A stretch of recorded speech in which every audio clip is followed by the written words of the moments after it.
好，咁我哋先由呼吸開始先。咁我哋先打開雙手先，係啦。咁盡量咧，我哋將個胸椎延伸向上。咁啊，feel 到你個手咧要向下墜嘅，係啦。將個胸椎延伸向天花板，我哋保持3個呼吸。隻手要延伸嘅。咁我哋喺所有普拉提啊嘅理論咧，最緊要2個字，延伸個感覺，係啦。拉直晒你啲手，將個胸椎繼續推向上。好，然之後咧，我哋慢慢將個手向上呼氣。個膊頭要放鬆啦。膊頭要放鬆嘅，跟住再落嚟，再做多次，係啦。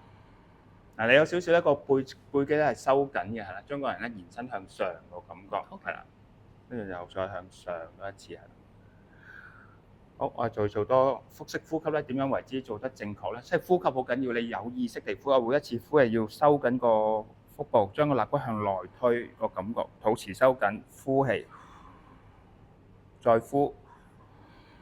然之後先吸氣，吸氣嗰陣時咧，記得咧要個力咧，感覺啲肋骨咧要向外推開，成個 rib cage 都盡量咧360度去膨脹嘅。除咗前面個肚仔要脹，我哋亦都要咧成個胸腔咧都要吸氣要放緩多啲。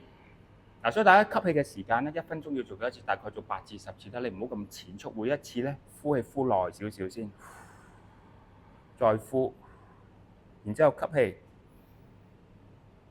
你感覺咧啲氣咧係拉低個橫膈膜落到丹田嘅，所以你成日話有意識地呼吸好緊要，覺察你嗰個呼吸同埋嗰個長度，要呼吸要深而長，咁你就冇咁容易做運動去喘氣啊。即係譬如我係行路啦，或者坐喺度都應該有呢個訓練俾。係啦，你應該個腹式呼吸咧，除咗瞓覺或者你食嘢嘅時候唔去刻意練習，你應該每一次嗰個呼吸都係控制喺你自己個節奏裡面，唔好好似眨眼咁樣。